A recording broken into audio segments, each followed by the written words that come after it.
Hey everyone, welcome back to the Life Work Podcast. This podcast is all about helping you recognize your life work is God's calling on your life, shaping how you live, work, and serve.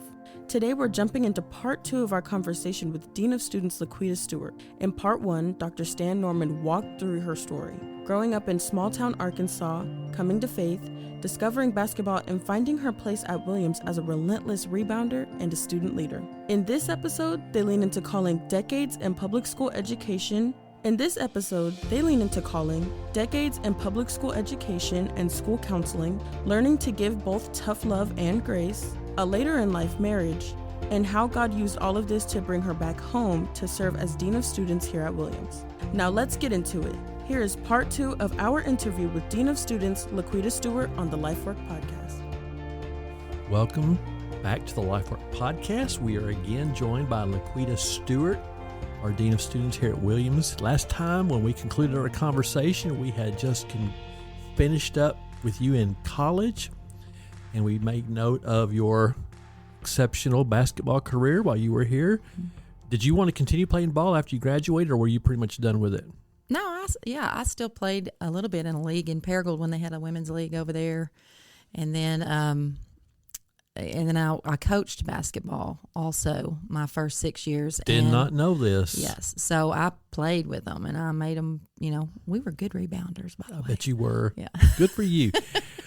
Coach Mayberry, you may need some sessions with your team, although they're rebounding much better this year. Yeah. This team. Yeah. Okay, so you graduated college, you went to Marion, and your first position was what? I was the 7th grade geography teacher, okay. And for that one semester, that's all I was, and then I became, and then I was the 7th grade girls basketball coach after that.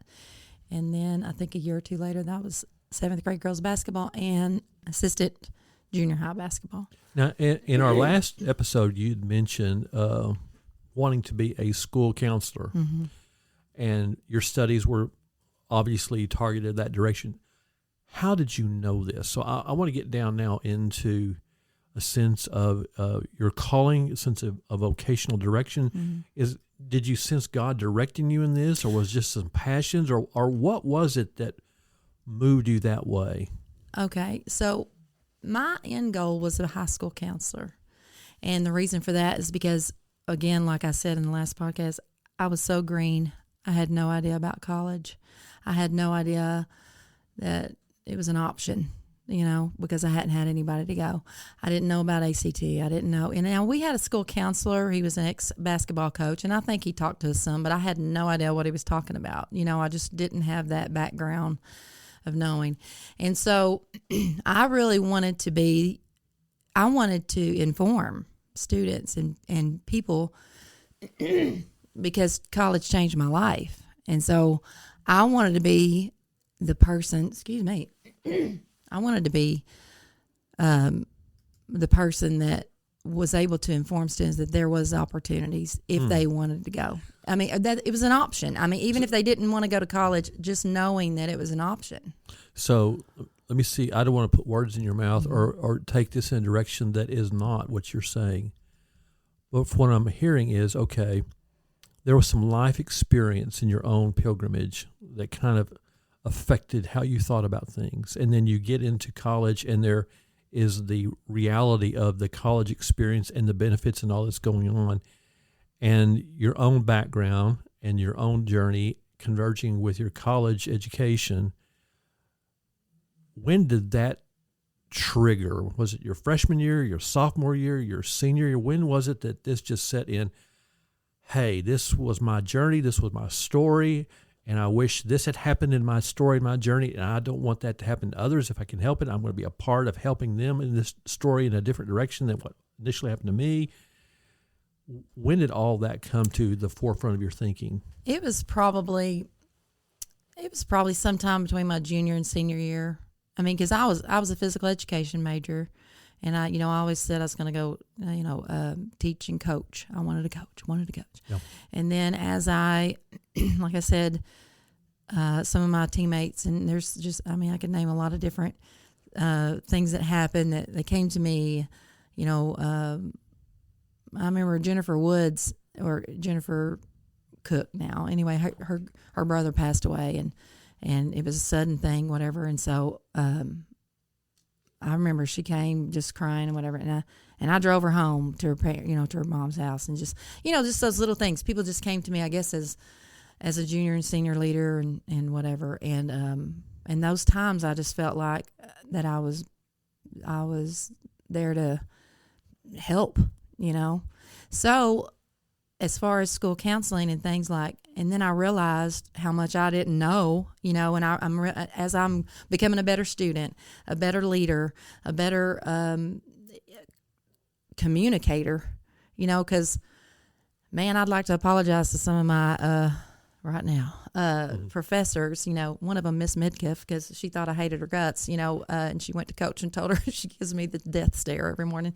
But it's after we ran, and I just had no idea how to act, how to, and I was so green. I was just green all the way across. But anyway, and as I matured and understood myself better and understood what I was missing, I thought I can be that person that helps some of these other young people just define themselves, find out who they are, and where they want to go and what they want to be, and just to be successful. So how much in the forefront of your thinking was God at this time? He was always there. Right.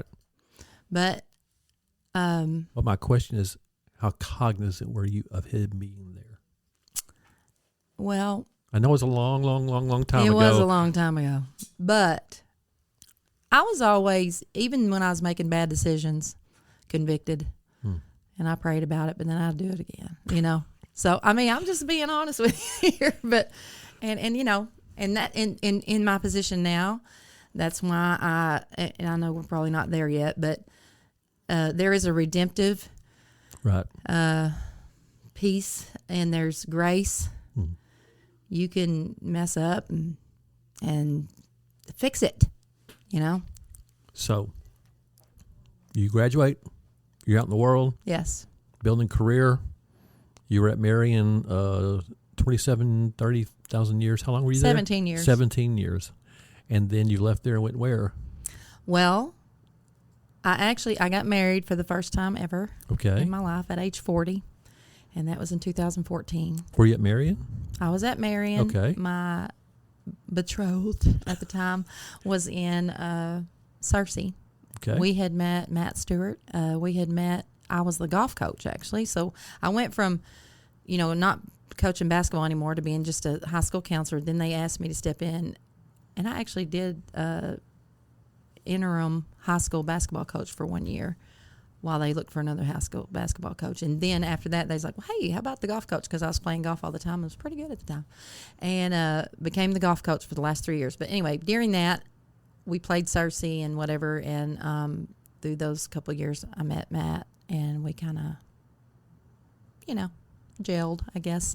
And anyway, got married for the first time in 2014. He came to Marion, and we stayed there for a year. And he was like, are we going to retire here? And I'm like, well, I never thought about it, but I was probably going to, just because I had bought a house, and here I was. And anyway, so his daughter was in college, and his other daughter was living in Brooklyn and had a granddaughter. And my mom was in Lake City. My nephews were in Lake City. So I was like, well, Jonesboro sounds great, whatever. So we ended up moving to Jonesboro, and I worked at Paragould High School for 4 years. And then I moved over to Jonesboro High School for 5.5. School counselor the entire time? Yes. Okay. High school counselor. Mm-hmm. Okay, so where in this journey is there a return to an active walk with the Lord? Well, Matt Stewart. Okay, because he is, Southern Baptist, and I needed him. So, and because, he went with me to the Methodist Church a few times, whatever, and then he was like, are you open to, I said, sure, going to Baptist churches, whatever, absolutely, sure. So we visited a few churches around Marion, West Memphis. Anyway, we ended up joining at First Baptist Church in West Memphis, and honestly, there was that conviction back at me. So, and I needed it. And so, him being just a really, really good guy. He just, those steps were just, I mean, God just put him in my life. That happens, doesn't it? Yep. It does. So, you get married. Yep. Got a godly guy. Lord's using the godly guy to work through him to you. Right. You return to a faithful walk with the Lord, and you hit a milestone in your career. And what is that? 20 years, 25, 30 years? 27 years as a 27 years. educator, yeah. You decide to retire. Yeah. Hey, I want to throw in this before we go there. Okay. It's just when we moved to Jonesboro and we visited some churches and we joined Finch Baptist Church. Yeah. And that was life-changing too. Okay. Tell me about that. Well, I'm just saying it's a great church. It is a wonderful place. Yeah. And Good I mean, people. you're our interim pastor right now, and I love it. In spite of that, it's still a good church. Right. But I'm just saying the people there are welcoming, and it was just, and I got, we started going to Sunday school and just being involved there, and it's been good for me. Yeah. And great for Matt too. He's really involved in the teaching in the men's group, and but anyway, and yes, so life-changing event. I just want to throw in Finch Baptist because it was a really big part of my journey. Well, I think that's the way the Lord intends for it to be. Church is that to us. Yes. It is a gracious gift of God. Jesus did die for the church, and so he uses not only individuals, but he uses the community of individuals, community of faith. We call those churches when they're organized appropriately and rightly. And they become places where our faith is supposed to be cultivated, nurtured, encouraged, and strengthened. So it's encouraging for me to hear that the Lord used that in your life, and in Matt's too, I guess. Yes. Yeah. Okay. So, yeah. And then I retired in December of 25. Why did you retire? So, Taylor Hoskins, she used to be a school counselor in Jonesboro. I know of her. And she used to be a school counselor also in the Jonesboro School District where I was at. She was in one of the elementary schools. But she came to I was in a lot of leadership at the school counseling level through the Arkansas School Counselor Association and the Northeast Arkansas School Counselor Association and things like that. So we had regional meetings and stuff and state meetings, and Taylor showed up at one of the regional meetings with Booth from Williams. And anyway, and she was like, you need to come work here. She just, how she is. I was like, oh, yeah, when I retire, sure, okay. And then the golf tournament came up. That was in June, and then the golf tournament came up in September, I think, or something. And she was like, she introduced me to the cheerleaders there at the check-in registration. She goes, this is Miss Laquietta Stewart. She's going to be working at Williams when she retires. And I said, yeah, maybe sooner than later. Ha, ha, ha, And then she's like, oh, my gosh, there's a job opening. And so she told me about the Dean of Students. And I said, well, what does that entail? She said, everything you do, it'd be awesome. You'd be great. Blah, She blah, didn't blah. know. Yeah. So anyway, I was like, okay. And I went and played golf. But that night, I looked on the website and looked at all of the expectations, requirements, job description. And I was like, and I showed Matt, and he was like, Laquietta, this is like speaking to you. And I said, yeah, it is. And I said, but what do you think about this? And, because, I was at 27 years at the end of December, and I was like, it would require me retiring a year early than the 28, and blah, blah, blah. And we prayed about it. And so I applied, and I felt like it was what I was supposed to do. So in all of this, I'm going to ask a big question, and you can get as granular in it as you want to. Mm-hmm. You're at 27 years in public education, and I'm assuming all 27 years as a school counselor, either elementary or eventually high school. You're involved in all that, and you get to coach, maybe get to teach, you're involved in professional. And then there's this big pivot. And it is a pretty big pivot. Mm-hmm. It's a pivot from public education. It's a pivot into retirement. It's a pivot into private faith-based higher education. Mm-hmm. How did you sense, or in what way did you feel the Lord was leading on all those 27 years, leading you to play golf and leading you to see the website and check it out, and then looking back, and reflecting on all of that, how are you interpreting God's calling and God's leading? Well, I've really done a lot of reflecting lately, or even the last year since I've been here, looking back and seeing how this is all in His timing. Because, like I said, I was a high school counselor, so I was, always guiding, leading, nurturing, and all those things. But I also I wasn't a disciplinarian, but I gave some tough love as a high school counselor, and I could do it if they loved me back, And so, because you can say whatever you want to students if they respect you and love you, and they know you love them and respect them. So I did a lot of tough love and a lot of conversations. And also, I think me being in leadership on the state level through the Arkansas School Counselor Association and being the president of the Arkansas School Counselor Association and just being on that board, I think I was on it for almost 15 years, just not just president, but vice president, president-to-be. I was president of Northeast region, just all these things. But anyway, and that's just, I feel like that was a good leadership role. I was also mentoring and leading other school counselors to be in that leadership role. I was mentoring and leading, students, teachers, all the things. And I feel like this position is a lot of the same, it just in a different setting. Communication is important. Meeting needs of students. And so when you were thinking about the retirement, looking at the website, thinking about applying, did you have a sense of calling? I did. Tell me about that. Well, everything that I read on there, it was like, it was just everything that I do or everything I can do or would do. And I just felt like Williams Baptist University is, this is where I came, and I guess coming back home was what it was meant to be. And I can't find the words right now without crying, but because I'm just a weeper. It's okay. It's okay. The tough rebounder has a tender side. Yeah, terrible. Nothing to apologize about that. So I've asked this for several of our guests. I'm going to ask you, then I'm going to come back again a little bit.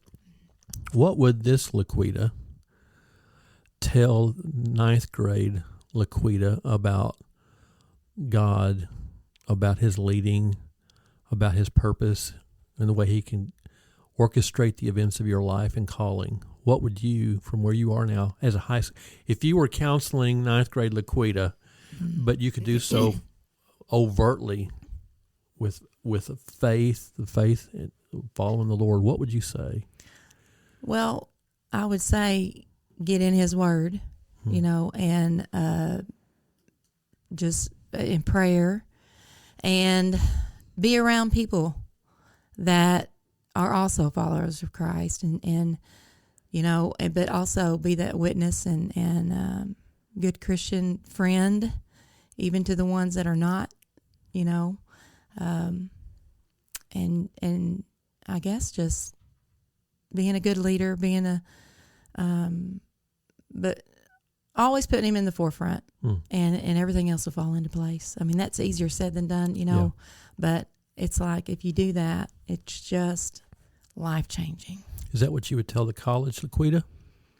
Sure, yes, absolutely.